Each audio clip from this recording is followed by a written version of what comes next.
Sebenarnya sama aja sih. Untuk Ramadan dari awal sampai mungkin pertengahan aku akan di Jakarta.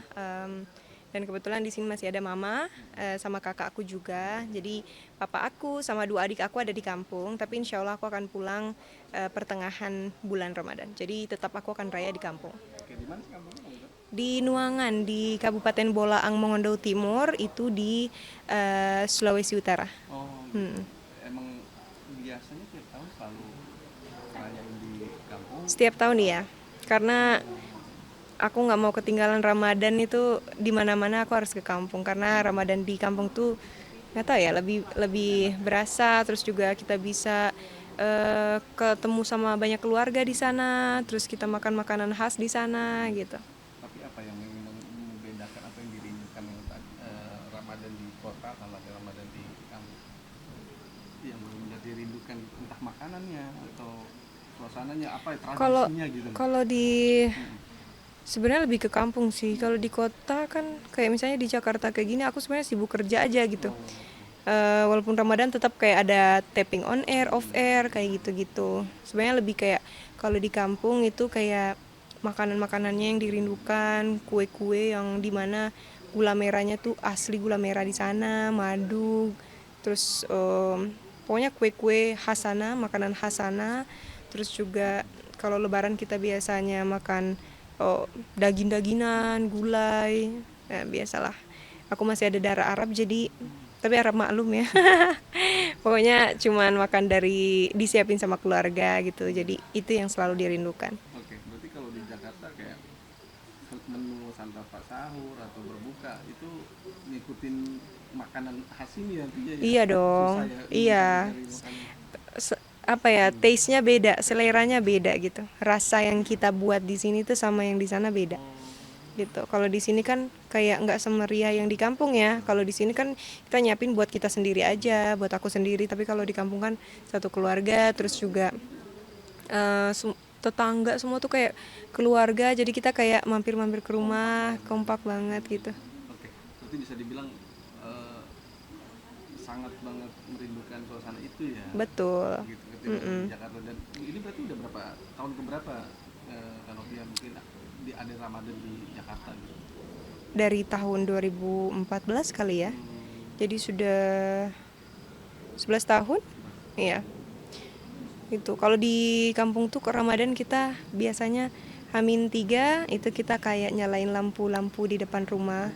Jadi sesuai banyaknya keluarga, itu kita harus ada bacaan Inna Anzalnahu, itu kita nyalain dan semua di depan rumah itu kayak bikin kayu-kayuan gitu. Pokoknya dibikin dari kayu yang dari kampung terus di berkarya lah gitu. Jadi lebih berasa gitu. Terus juga pas malam takbirnya itu biasanya kita suka pawai obor, jalan kaki sama anak-anak di kampung, muterin kampung gitu sambil takbiran pakai kayu apa pawai obor itu. Namanya apa tuh kalau yang tadi yang dikasih pernah bikin di rumah itu namanya apa? Ada nama khusus nggak mungkin Oh ini tradisinya apa gitu? ada aduh eh, tuntur, namanya Tun tuntur, tuntur. tuntur. Jadi Oh, tuntur itu artinya apa ya? Ya nyalain api mm-mm. di malam biasanya dibilang malam ganjil ya. Jadi kayak menyambut Rasulullah Oh, atau nuzul yang Quran gitu ya. dipercayai nuzul Quran gitu kan, menyambut untuk ya itu Hmm, malam itu oke. gitu. Oke. Tapi gimana mungkin Kanopia mungkin Ramadan kali ini tetap masih banyak disibukkan oleh aktivitas Mhm. kerjaannya gitu atau mungkin Ya. ada target khusus apa mungkin meskipun di tengah kesibukan kerja mau target misal khataman Quran atau Oh, apa gitu. ya ya ya. Setiap Ramadan, alhamdulillahnya keluarga aku tuh kita dari puasa awal kita udah bagi nih. Jadi kan kita ada 6. Aku 4 bersaudara, ibu sama bapak kan 6 orang. Nah itu kita bagi-bagi tuh.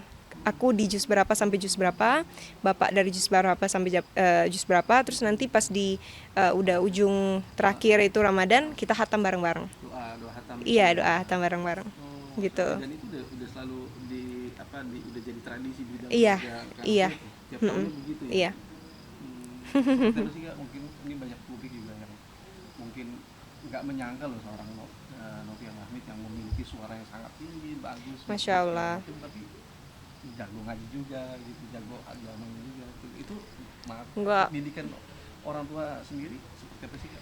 Kalau dibilang jago agama sih aku masih jauh dari apa ya, dari kesempurnaan itu ya. Masih belajar, banyak banget harus belajar. Tapi memang dari kecil papaku tuh pokoknya dia sangat ketat sekali untuk mengingatkan untuk sholat. Untuk sholat jangan pernah sampai berantem tuh. Kalau misalnya kalau dia lihat kita kayak lalai dalam sholat gitu, wah dia marah besar gitu. Terus selalu, pokoknya dia selalu ngingetin kita semua untuk at least satu hari itu satu ain gitu untuk ngaji gitu. Kayak biasakan untuk nggak usah terlalu lama mengaji, tapi satu hari itu ada aja yang dibaca gitu. Jadi biasain hal-hal kecil itu, jadi supaya kita terbiasa dengan hal-hal baik itu gitu. Karena ya, maksudnya baik buat kita juga kan gitu. Artinya bisa jadi benteng juga nggak sih kalau film apa lagi mengingat mungkin mungkin di dunia entertain Banyak yang jahat ya, gitu. lumayan, maksudnya dinamikanya lumayan besar juga. Betul, gitu. betul. Jadi bisa memfilter gitu. Iya ya. Ya itu kalau itu sih kita nggak bisa mengontrol ya baik dan buruk niat orang. Intinya aku selalu minta perlindungan sama Allah, dari insya Allah dari zikir-zikir, dari sholat, ya meminta untuk dibentengin jiwa, raga gitu, supaya yang berniat jahat itu tidak tembus gitu ke kitanya. Insya Allah ya, insya Allah selalu dikasih sehat, dikasih kuat. Kak, bicara soal kakak yang jago ngaji nih Kak, Nggak jago ngaji, cuman pengalaman aja. itu tapi emang dari kecil emang udah ikut kayak ngaji-ngaji gitu tuh gimana sih Kak? Maksudnya ngaji yang memang punya tilawah gitu-gitu atau gimana?